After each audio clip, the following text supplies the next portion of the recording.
Hello, everybody. It's Ed Rosenberg, and this evening I have the privilege of speaking to the Honorable Jeff Breloski. Did I pronounce that right? Absolutely. Okay, now Jeff, according to what I've read, is a big-time attorney. Is that correct? Oh, undeniably. Okay, now I know you specialize in intellectual property and you deal a lot with Amazon sellers. Is that correct? Yes, Okay, so we're gonna jump straight. And that you're a trial lawyer? I am. Oh, I've that's cool. litigated all kinds of cases for the past decade. Okay, now you generally represent sellers or do you represent brands? Both. Oh, so you work on both sides of the coin. Correct. Okay, so now I deal a lot with sellers who are constantly, and to me it seems like increasingly, dealing with brands that are shutting us down based on rights owner complaints. So I want to go through that whole topic so we have a little bit of a better understanding of exactly why that's happening. So first of all, if you can tell me what are the different types of intellectual property that a rights owner can claim against the seller? Sure. Intellectual property, or IP for short, accounts for many of the company's largest assets, and it really will be for a rights owner. IP can be important for e-commerce sellers, right owner, and definitely Amazon. Intellectual property consists of tangible rights, intangible rights that are divided into different groups. And I'm sure you heard of them, Ed, like trademarks, copyrights, trade secrets, and even patents. And each one protects a different aspect of a rights owner's rights. For example, you guys are probably most familiar with trademarks, and this protects a brand name, a logo, or any other type of source identifier. Copyrights, which are very frequently asserted in Amazon realm, it protects creativity, artistic types of works, and recordings, writings, anything that has to do with that. Patents protect inventions and include the physical embodiments of intellectual efforts. And this includes like machines, devices, apparatuses, electronics, computers, and anything else. I won't touch on trade secrets today because people that are selling their products on Amazon generally don't have trade secrets to assert against somebody. But let me go into the ones that are most common for Amazon sellers. First, let's start off with copyrights because this seems about to be 70% of all rights owners' complaints. It has to do with some type of copyright. Copyrights stem from the Constitution and they're overseen by the Copyright Office.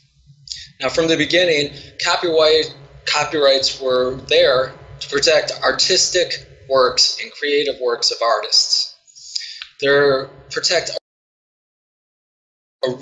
can span from literary, dramatic, musical, artistic, and certain other types of works that can be in a type of tangible form of expression. Cassette tapes. Then it went to DVDs, and now we have all kinds of streaming social media. What the Copyright Act does, it grants the owners a bundle of exclusive rights and the reproduction right. Like if you have a CD and you're the copyright holder, well, you can make other CDs and sell them to people. What you can't do is somebody that's not make copies and sell them out of their RV or their truck. Right, and this only protects you within the United States. So what's stopping me from going to Canada and taking that CD and copying it? Nothing. And to be perfectly honest, I don't specialize or claim to specialize in Canadian rights or European Amazon rights. Each one of those countries have different laws for intellectual property that vastly different from the United States. Mm-hmm. Now, what about? No, I see this happens all the time. Now, this is exactly how it plays out. Somebody selling a legit, let's say, Apple item, and so Apple's attorney obviously goes to Amazon and says that this person is selling an Apple item and they have no right to sell it. So Amazon sends a nice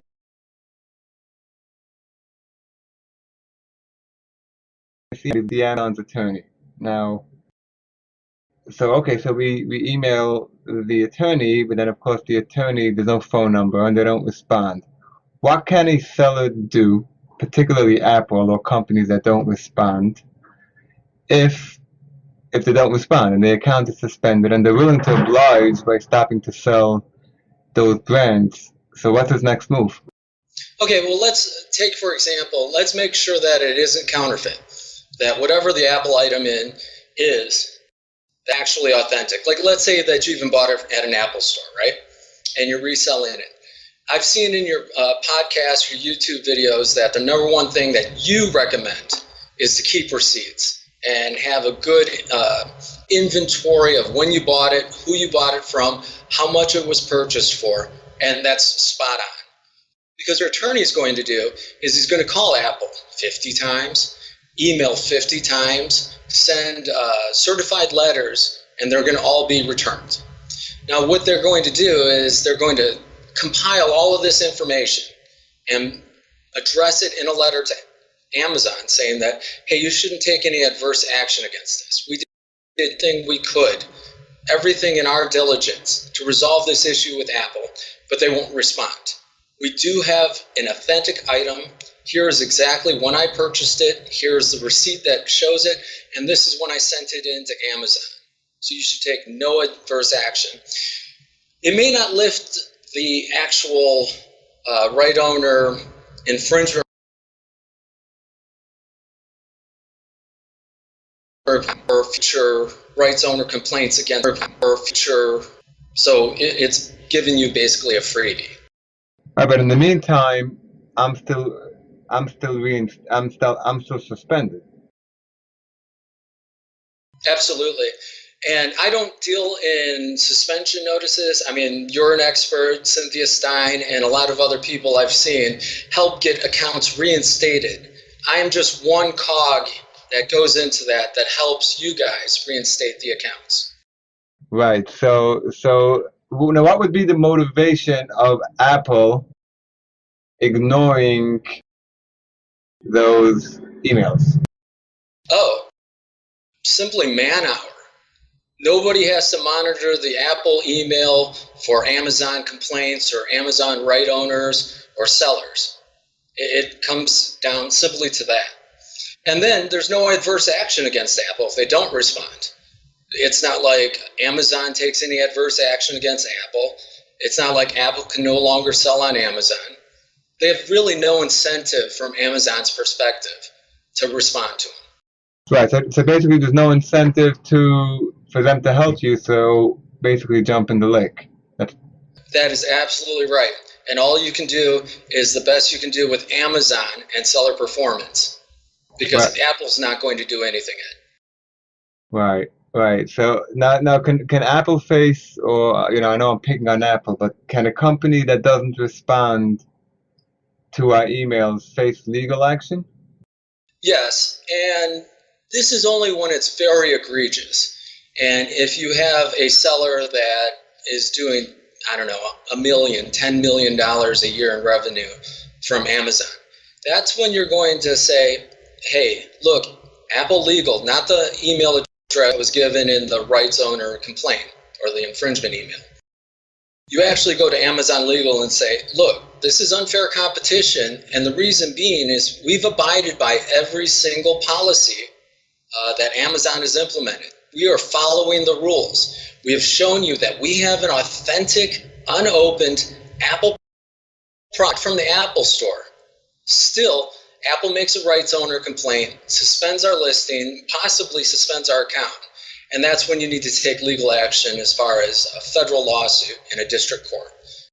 Right. So my feeling is that the only time it's going to stop is once somebody stands up to a company that's not responding to the emails, and then all of a sudden they're going to be held liable for suspending 200 people's accounts for no reason. Oh, absolutely. And Ed, I've done this on a smaller scale. I have sued rights owners that have bogus complaints or that they will not respond to them. The reason why I haven't done it with Apple is because, as you know, if you get in a fight with Apple, they're going to expend a lot of resources, which means that we, as the sellers, have to expend a lot of resources. And if you don't have listings or accounts that make it valuable to defend, then it's not worth it. Right, and they're probably hoping that that never happens. I don't know. I think you can get the perfect storm going, Ed. You've got the audience. Right. Let's start selling Apple everywhere. Okay, now here's a question I get a lot. Why does Amazon, from their perspective, why would they believe a company that says that the seller is infringing on their rights without hearing our side of the story? Oh, well, that's simple. That's basically the other side of the coin, what we were talking about with Apple. Amazon, they would need attorneys like at every office, like just a staff of attorneys. If you can imagine how many rights owner complaints you've seen, just you personally, or heard about through your clients. Now multiply that times the whole Amazon universe. Now not only do you need an attorney, you need an attorney that specializes in intellectual property law and keeps up to date with it to see if you're right or the rights owner is correct. And then you've got to be an adjudicator, like a mini judge, saying that, oh, you did this wrong, or they got these defenses, and you're going to hold mini trials. Amazon can't afford that. Worse yet, if Amazon actually gets it wrong and sides with the person that's wrong, they can have liability in district court themselves as Amazon. So there's every incentive in the world for Amazon to stay a neutral third party. But they're not really neutral because they're suspending the seller. That's right. And I really think that goes back to what you said. If we have a rights owner that's as big as Apple, they're not going to challenge Amazon's policies. They're not going to take them to court. They don't have those resources. So who really hurts here? It's the smaller sellers, the people that are doing it out of their garage, the mom and pops, or somebody that's doing it on the side from a regular job. And they're not going to confront Amazon, and they're not going to have the resources. So I think that's why they have the policy the way they do. Right, because I think Amazon looks at it like, we don't owe you anything, the small seller. And even if we wrongfully suspend you, we'd rather do that than face a lawsuit from Apple. Oh, yeah. And as you've seen it, nobody actually knows Amazon policy at any given point, let alone when they change it or how they change it. Right, because they're always changing it, and they talk in general information. Now let me ask you this: have you ever spoken to an Amazon attorney? Oh, absolutely. And they actually pick up the phone and they'll talk to you? Yeah, and the reason being is when I have subpoena power, as you know, that Amazon sellers, all you get is maybe a contact phone number and some Amazon storefront name. You don't know who the actual person is behind the scenes. You don't know where they're located. You don't know bank accounts. So what happens is we sue John Doe's in federal court because we really don't know the people behind those Amazon storefronts. One of the first things I do is I move the court for expedited discovery. And that means give me my subpoena power quickly, as soon as I file the lawsuit. And then I serve it on Amazon. Amazon, I want to know the address, the person that created this account, all known email addresses, telephone numbers, bank account information, everything that has to do with this particular seller. So then when they see that, hey, they're not protected under the anonymity of an Amazon seller storefront, they quickly come to compromise and settlement. Now, I bet you in most cases, Amazon just says, we're just a platform, don't bother us. No. See, the beautiful thing about suing in federal court is that a district judge can tell Amazon what to do. They can tell Amazon, hey, remove this complaint. Hey, give us the names of these people. District court judges are pretty powerful. Right, but a seller, if he wants to contact Amazon legal is just an email address. They'll never pick up the phone. Oh, never. And that's why I said after you file a lawsuit, because then you have the district court judge behind you. And the attorneys at Amazon know that, hey, this is real. Right. Have you ever been in court with Amazon? I don't know if you're allowed to say that, but. Yes, but it was patent issues before. It's unrelated to Amazon selling. Right. And Amazon.com acts as a separate company compared to like Amazon.uk when it comes to legal? Absolutely. Because of what we mentioned before, they have different laws. Right, so every country is different, so each one has its own thing. Oh, just to speak about Apple, because Apple's your favorite, and I know that you like to. I have gone against Apple, and when I talk about resources, we were the plaintiff suing Apple for a particular electrical node and some software at a Markman hearing, which is just a regular size hearing. We had 3 attorneys. They had 16 attorneys on the other side, and only 2 of them talked. Wow. 16. So can you imagine spending $500 an hour per attorney times 16? That's the kind of resources they have. Right. See, I feel that some of these big companies, the reason why they do that is to, I remember when I was growing up, they would say that, when people do these slip and fall lawsuits, that certain companies, I think Walmart, certain companies, them you can't sue. They'll fight. They'll spend $100,000 not to pay, $10. Oh yeah, and let me respond to that twofold. One, the reason why they do that, because it might be $10 in this one case, but with their thousands of stores, every slip and fall, if they had to pay out, it becomes aggregated and much higher. And the second thing is, attorneys really aren't supposed to do this. And it's kind of unfair. I've heard a lot of attorneys say, how much justice can you afford? And the big box companies know that they can just bleed you out until you don't have the resources, or maybe you don't have the will to fight them anymore, because these can drag on for years. Right, so I think that's what Apple is doing. In other words, they're just coming in with overpowering force, and right, wrong, they want it to be known that if Apple knocks you off, or if you're selling an Apple product, and we'll never settle. Absolutely. And they're doing a good job so far, because I know. Yeah, I know some sellers, legit perfect sellers.